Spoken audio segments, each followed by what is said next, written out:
السلام علیکم ورحمۃ اللہ وبرکاتہ۔ دوستو، میں Sarim Ashraf N S C TET classes پر آپ کا سواگت کرتا ہوں، خیر مقدم کرتا ہوں۔ آج میں پھر آپ کے سامنے سی ٹیٹ 2014 ستمبر میں ہوئے پیپر 2 لینگویج 2 اردو کے سوالات لے کر حاضر ہوا ہوں۔ اگر آپ میرے اس چینل پر نئے ہیں تو اس کو سبسکرائب کریں، اگر ویڈیوز اچھے لگتے ہیں تو اس کو لائک کریں، شیئر کریں، کامنٹ کریں۔ چلیے دوستو، بغیر کسی تاخیر کے اس سیشن کی شروعات کرتے ہیں۔ ہمارے سامنے ایک اقتباس ہے۔ اس اقتباس کے سوالات کو حل کرنے کے لیے سب سے پہلے ہم سوالات کو پڑھیں گے اور اس کے بعد اقتباس کو پڑھتے ہوئے اس کے جواب دیں گے۔ 121 نمبر کوشچن ہے، 20ویں صدی کی سب سے اہم دریافت کیا ہے؟ جوہری توانائی، روبوٹ، دوربین، اسٹیمر۔ چلیے اقتباس کو دیکھتے ہیں۔ اقتباس کیا کہہ رہا ہے؟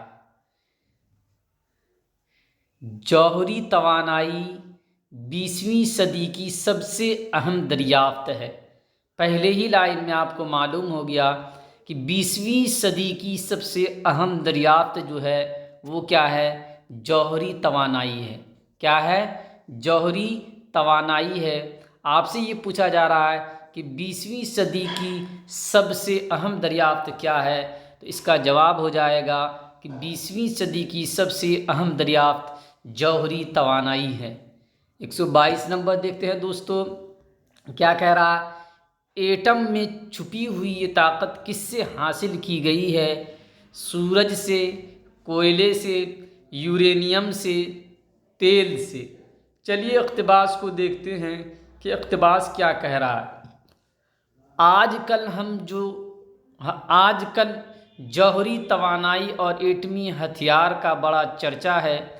ایٹمی ہتھیاروں کو اتنا خطرناک اور تباہ کن سمجھا جا رہا ہے کہ ان پر پابندی لگانے اور انہیں ختم کرنے کی کوششیں کی جا رہی ہیں۔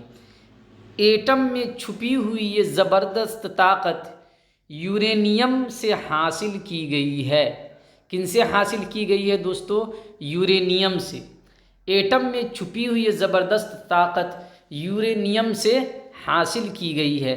تو آپ سے یہ پوچھا جا رہا ہے کہ ایٹم میں چھپی ہوئی یہ طاقت کس سے حاصل کی گئی ہے، تو اس کا جواب ہو جائے گا یورینیم، یعنی 3 نمبر جو آپشن ہے وہ آپ کا صحیح ہو جائے گا۔ 123 نمبر کہہ رہا ہے دوستو، دھات کے سب سے چھوٹے ذرے کو کہتے ہیں ہیلیم، ایٹم، مادہ، پوٹاشیم۔ چلیے دیکھتے ہیں کیا کہتے ہیں۔ اقتباس کیا کہہ رہا ہے اس سلسلے میں؟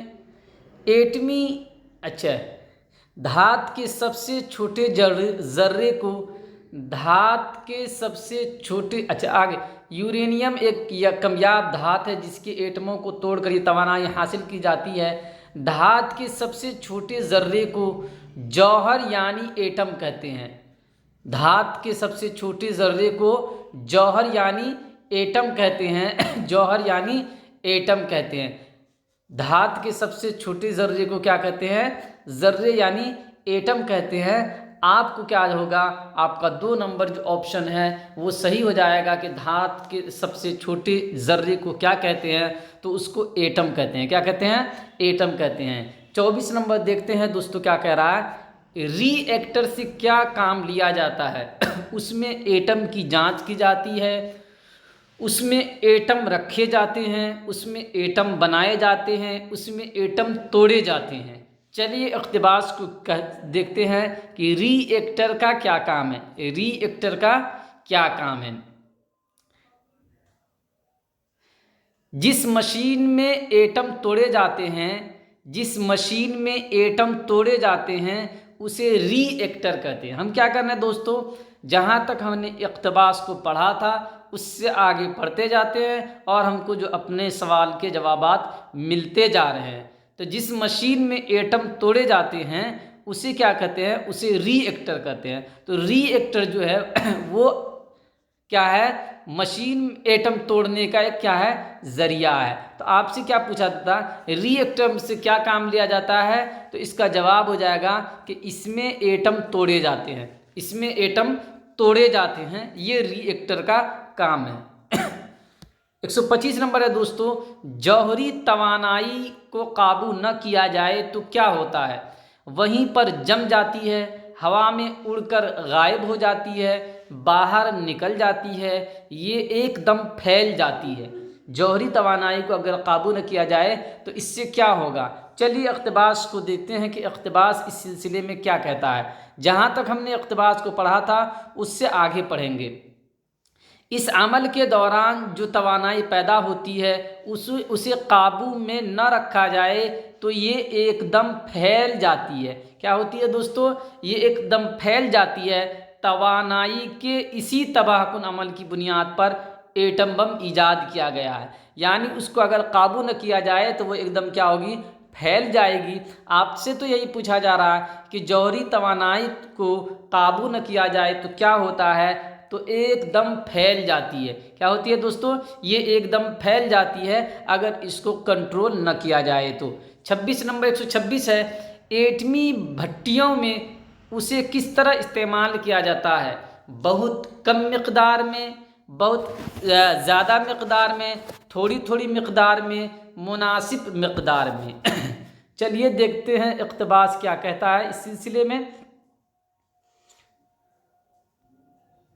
اگر اسی توانائی کو قابو میں رکھ کر رفتہ رفتہ خارج کیا جائے تو اس سے تعمیری کام لیے جا سکتے ہیں۔ ایٹمی بھٹیوں میں یہی عمل ایٹم سے نکلی ہوئی توانائی کو قابو میں کر کے اس کی تھوڑی تھوڑی مقدار کو مختلف کاموں میں استعمال کیا جاتا ہے۔ کتنی مقدار کو؟ تھوڑی تھوڑی مقدار کو مختلف کاموں میں کیا کیا جاتا ہے؟ استعمال کیا جاتا ہے۔ تو آپ کا جواب جو ہو جائے گا 3 نمبر آپشن۔ 126 کا کیا ہو جائے گا؟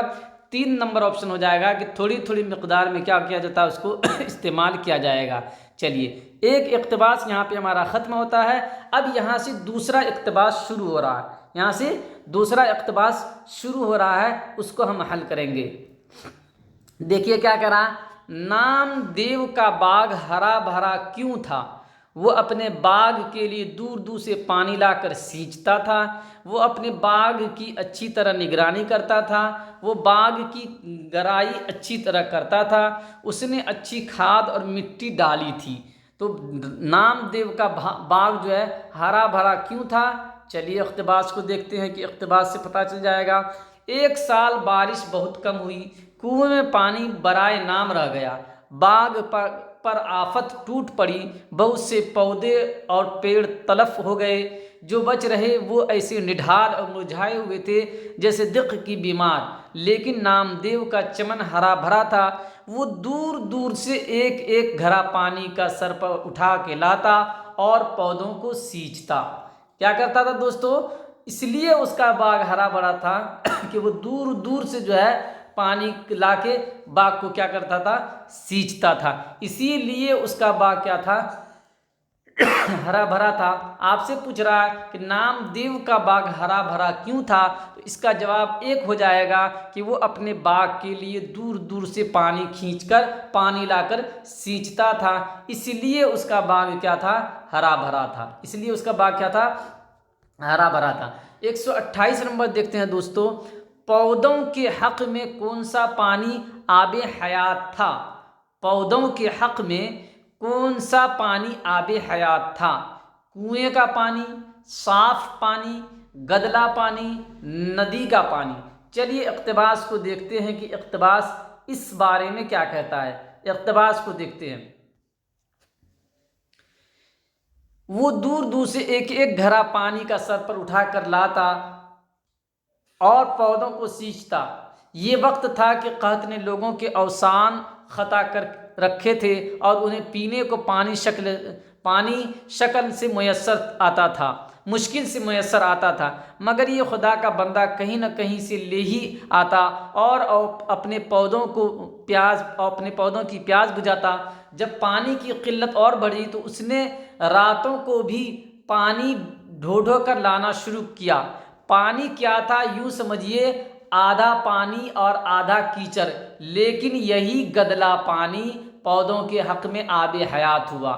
یہی گدلا پانی جو تھا وہ پودوں کے حق میں کیا ہوا؟ آب حیات ہوا۔ آپ سے سوال یہ پوچھ رہا ہے کہ نام دے یا پودوں کے حق میں کون سا پانی آب حیات ہوا؟ تو وہ پانی جو نامدیو لاتا تھا، جو گدلا تھا، جو کیا تھا؟ کیچڑ سے بھرا ہوا تھا، یہی پانی کیا ہوا؟ ان درختوں کے اور پودوں کے حق میں کیا ہوا؟ آب حیات ہوا۔ تو گدلا پانی 128 کا کیا ہو جائے گا؟ 3 نمبر آپشن ہو جائے گا۔ 129 نمبر دیکھتے ہیں تو دوستو کیا کہہ رہا ہے؟ نامدیو کی جیت کس بات سے تھی؟ سب کے ساتھ اچھا سلوک کرنے سے، پیڑ پودوں کی حفاظت کرنے سے، کام کی دھن اور کام سے سچے لگاؤ کی وجہ سے، پیڑ پودے سے محبت کرنے سے۔ پیڑ پودے سے محبت کرنے سے کس سے تھی؟ میں نے اس کارگزاری پر اسے انعام دینا چاہا تو اس نے لینے سے انکار کر دیا۔ شاید اس کا کہنا تھا کہ اپنے بچوں کو پالنے پوسنے میں کوئی انعام کا مستحق نہیں ہوتا۔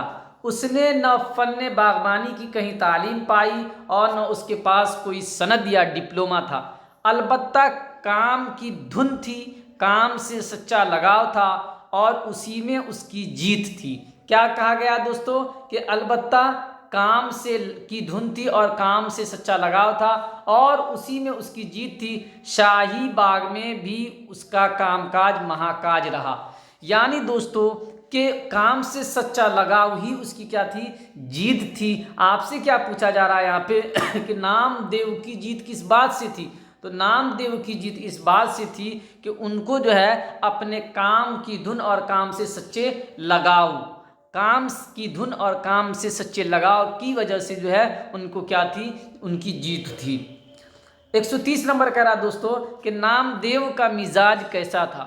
خوش مزاج ویکتی تھا، سادہ مزاج کا تھا، اکھڑ مزاج کا تھا یا ملون مزاج کا تھا، ہے نا، ملون مزاج کا تھا؟ تو دیکھتے ہیں دوستو اقتباس کیا کہہ رہا ہے۔ اقتباس سے ہم کو پتہ چل جائے گا۔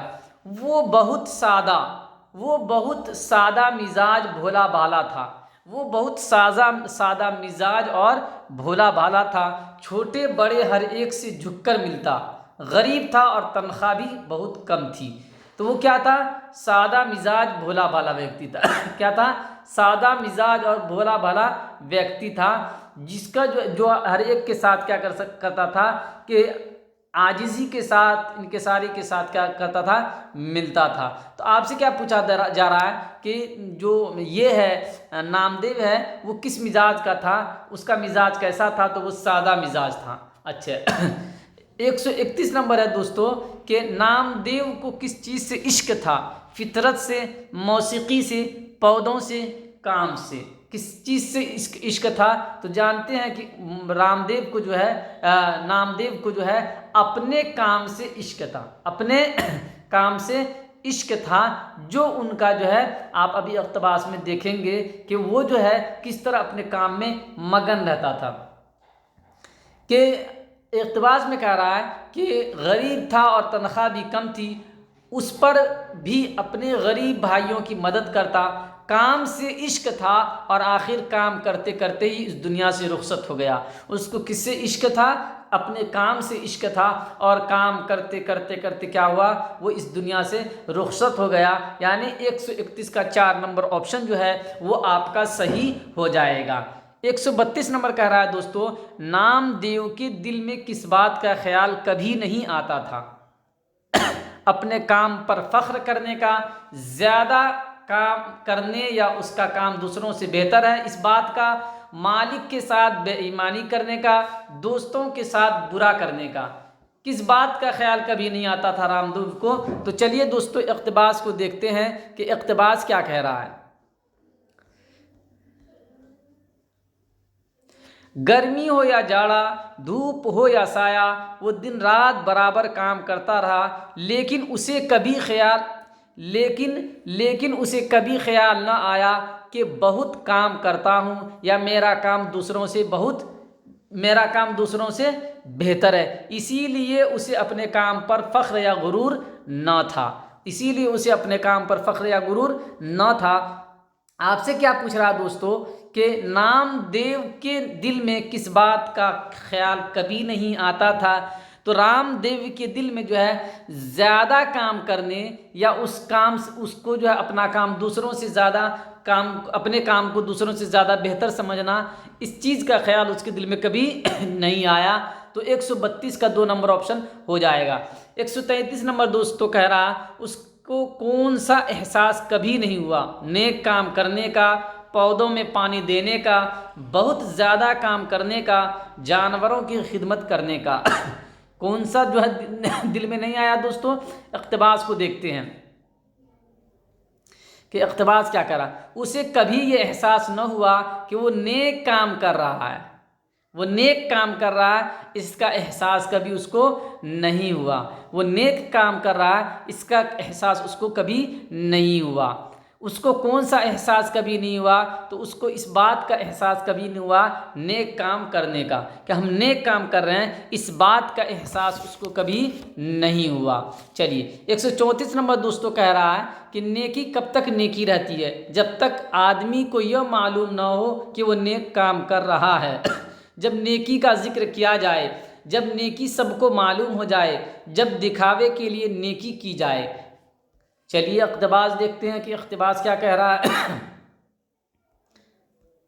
اقتباس یہ کہہ رہا ہے کہ نیکی اسی وقت تک نیکی رہتی ہے جب تک آدمی کو یہ معلوم نہ ہو کہ وہ کوئی نیک کام کر رہا ہے۔ جب تک آدمی کو معلوم نہ ہو کہ وہ کوئی نیک کام کر رہا ہے، تب تک ہی وہ جو ہے نیکی رہتی ہے۔ یعنی نیکی کا دریا میں ڈال، یہی محاورہ ہے کہ محاورہ آیا ہے کہ ایسی اس طور پہ ہم کو نیکی کرنا چاہیے کہ دوسروں کو پتہ تک نہ چلے دوسروں کو پتہ تک نہ چلے۔ اگر دوسروں کو پتہ چل جا رہا ہے تو اس کا مطلب ہے کہ ہم دکھلاوے کے لیے کر رہے ہیں، ریاکاری کے لیے کر رہے ہیں۔ چلیے 134 کا 135 کا دوستو 135 میں کہہ رہا ہے کہ نیک کا متضاد ہے، نیک کا متضاد ہے۔ تو نیک کا الٹا جو ہے دوستو وہ بد ہے۔ نیک کا الٹا کیا ہے دوستو؟ بد ہے۔ نیک کا الٹا کیا ہے؟ بد ہے۔ چلیے 136 نمبر دوستو کہہ رہا ہے مندرجہ ذیل کس چیز کی تدریس ذخیرہ الفاظ کے تحت کی جا سکتی ہے؟ یعنی جو شبد کوش ہیں اس کے تحت، اس کے ماتحت کس چیز کی جو ہے تدریس کی جا سکتی تھی؟ زمرہ بندیاں ہے نا، اس کے بعد ہے لاحقے، کہاوتیں، سابقے۔ تو جانتے ہیں کہ زمرہ بندیہ کا مطلب ہوتا ہے کہ جو الگ الگ ایریا اور چھیتر کے شبد ہیں ان کو الگ الگ انداز میں پڑھنا۔ جیسے اسکول سے سمبندھت جو شبد ہیں اس کا استعمال کرنا اسکول میں، ماحول سے سمبندھت جو شبد ہیں ان کا ماحول میں استعمال کرنا۔ تو یہ زمرہ بندیاں جو ہے یہ ایک ایسا ہے کہ جس کا سمبندھ ڈائریکٹ جو ہے ذخیرہ الفاظ سے ہے۔ کس سے دوستو؟ ذخیرہ الفاظ سے۔